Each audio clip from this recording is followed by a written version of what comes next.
Bueno, hermanos, de antemano, gracias. El Espíritu Santo y el Espíritu de Dios, que es el único Espíritu de poder, fuera de los designios de la carne, revele su palabra, porque es revelada siempre, y ahí está, y es verdad.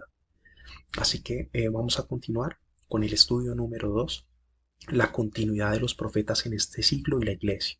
Es decir, cómo actúan los profetas en la iglesia actual que se edifica en Jesucristo, que fue encomendada a través del apóstol, y cuál es el orden que tenemos que tener para santificarnos en la iglesia, a nosotros mismos como iglesia, y cumplir la palabra de Dios escrita. ¿Listo?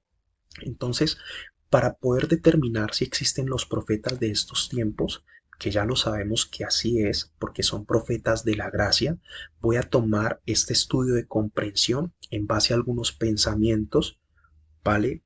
Pensamientos normales, pensamientos eh, prácticamente para que podamos tener una idea de acercamiento, aunque no es necesario, pero lo hago con el fin de aquellas personas que buscan ese conocimiento, ¿listo? Esa pequeña guía y tengamos un buen ojo de águila.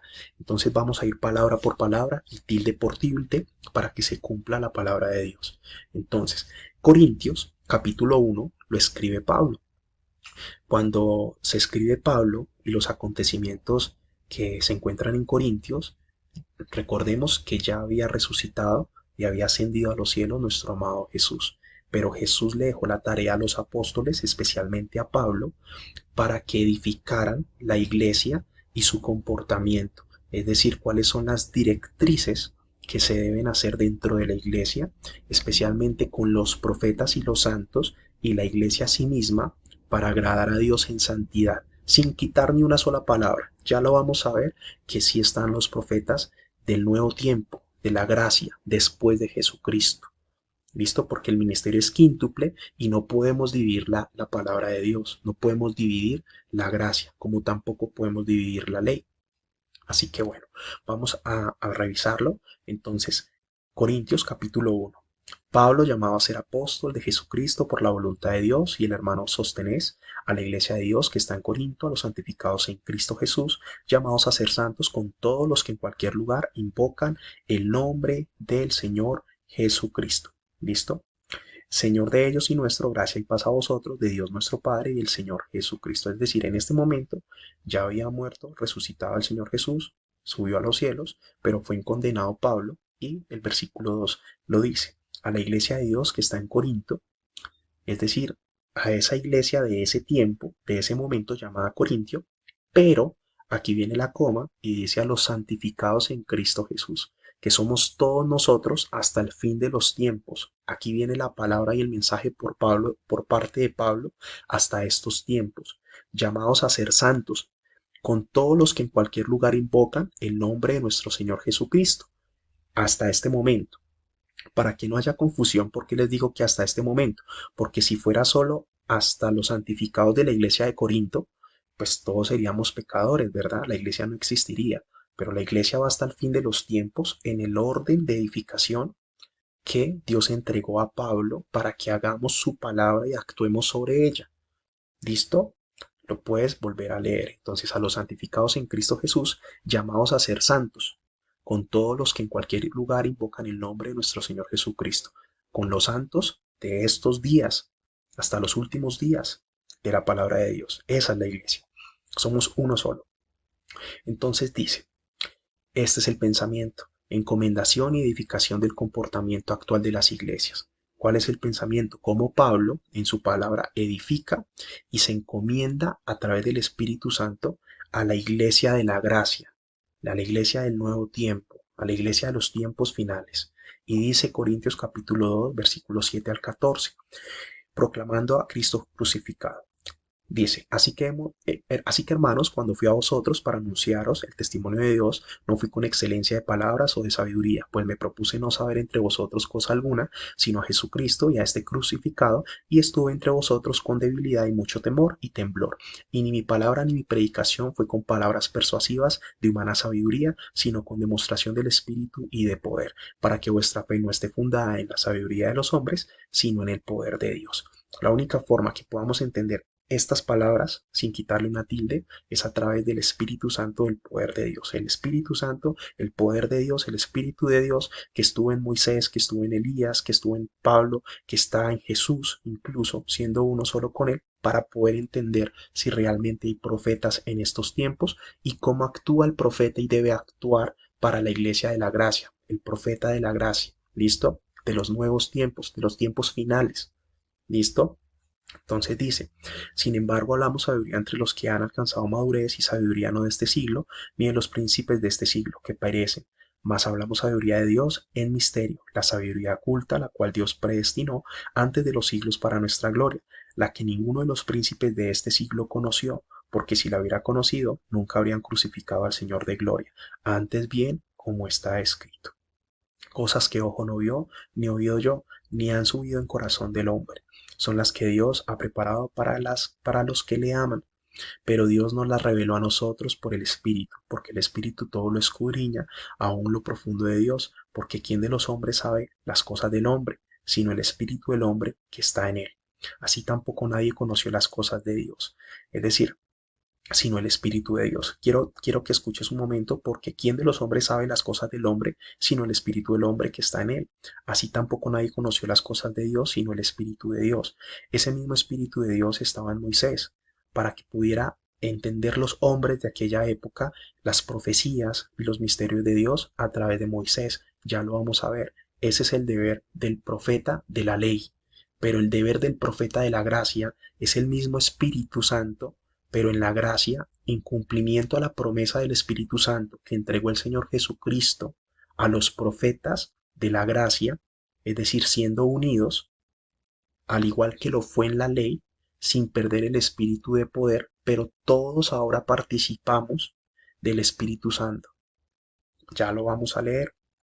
Y nosotros no hemos recibido el espíritu del mundo, sino el espíritu que proviene de Dios, para que sepamos lo que Dios nos ha concedido, lo cual también hablamos, no con palabras enseñadas por sabiduría humana, sino con las que enseña el Espíritu, acomodando lo espiritual a lo espiritual.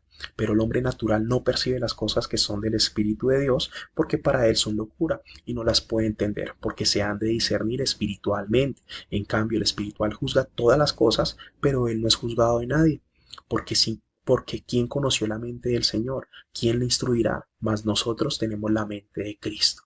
Más claros no podemos ser, que para poder entender lo que vamos a leer ahora mismo de los profetas de estos nuevos tiempos, solamente lo puedes entender bajo la revelación del Espíritu Santo. Pero la palabra te ayuda, porque escrito está, los profetas y el comportamiento que Pablo dejó a ellos para la nueva iglesia de este tiempo, es decir, la iglesia de los tiempos finales, los profetas de la gracia, cuál es su deber bíblico. Bien, veámoslo en dónde está escrito, para saber si realmente existen los profetas de estos tiempos.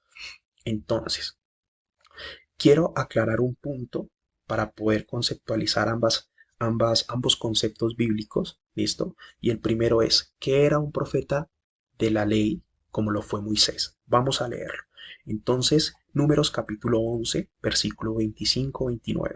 Entonces Jehová descendió en la nube y le habló y tomó el espíritu que estaba en él y lo puso en los 70 varones ancianos, y cuando posó sobre ellos el espíritu profetizaron y no cesaron.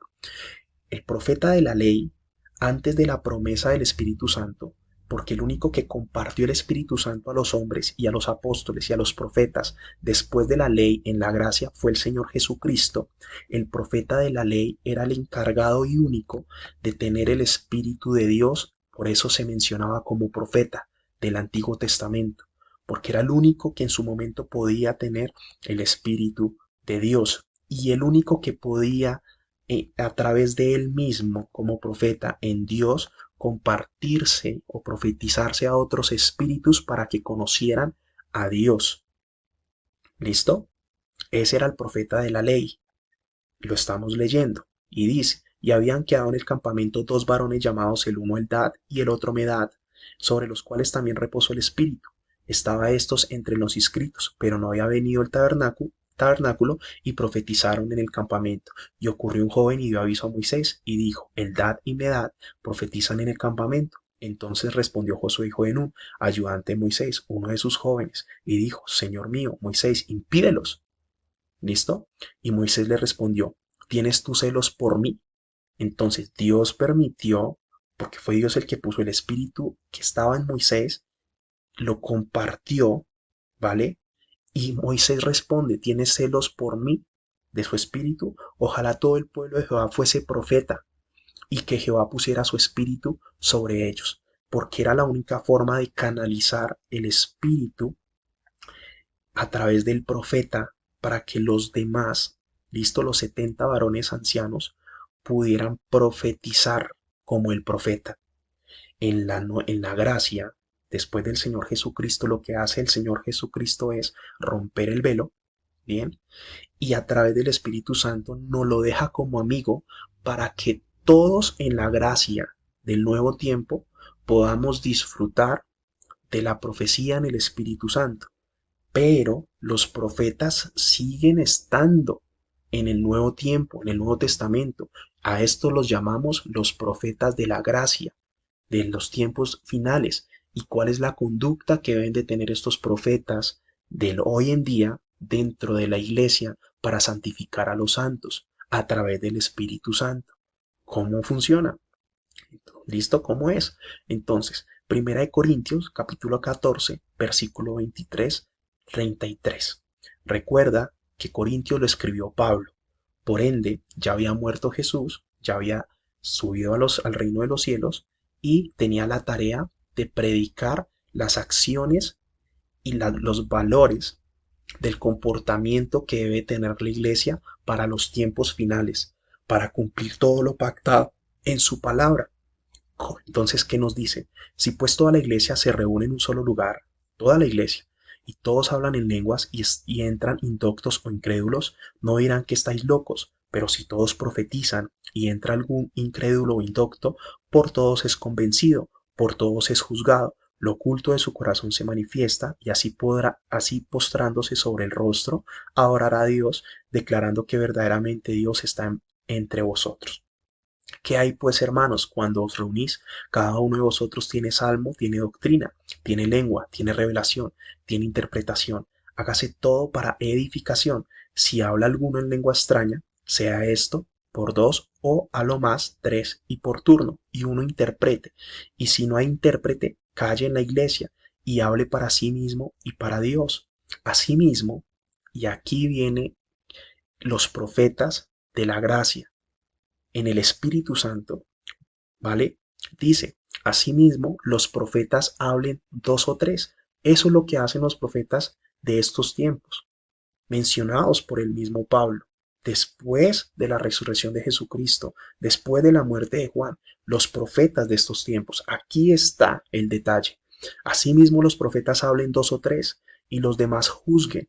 Y si algo le fuere revelado a otro que estuviere sentado, calle el primero, porque podéis profetizar todos uno por uno, para que todos aprendan y todos sean exhortados. Y los espíritus de los profetas están sujetos a los profetas, pues Dios no es Dios de confusión, sino de paz. ¿Qué quiere decir esto? Que tenemos los profetas de la gracia, porque los profetas aún están entre nosotros para la iglesia final, para no dividir el ministerio quíntuple, ¿listo? Para que no se divida la iglesia, pero están bajo el Espíritu Santo, ¿cierto? Como en la ley lo estuvo con Moisés, pero están en la revelación como profetas de gracia de los nuevos tiempos, ¿vale? Bajo la promesa del Espíritu Santo a través de Jesús. Prácticamente es esto, Pablo lo menciona, para que estemos muy pendientes. Y como te digo, los profetas sí existen en estos tiempos porque escrito está. Ya te mencioné los tiempos, que el Señor revele a tu corazón el discernimiento en su espíritu para que puedas verlo. Y te pido por favor que si has escuchado de algún profeta, siempre le pidas al Espíritu Santo que te deje ver su espíritu para saber si realmente es un profeta de Dios, para saber qué espíritu de qué profeta tiene, ¿vale? Y lo puedas ver y reconocer que realmente en su poder es un espíritu de Dios y no seas engañado por ese hombre.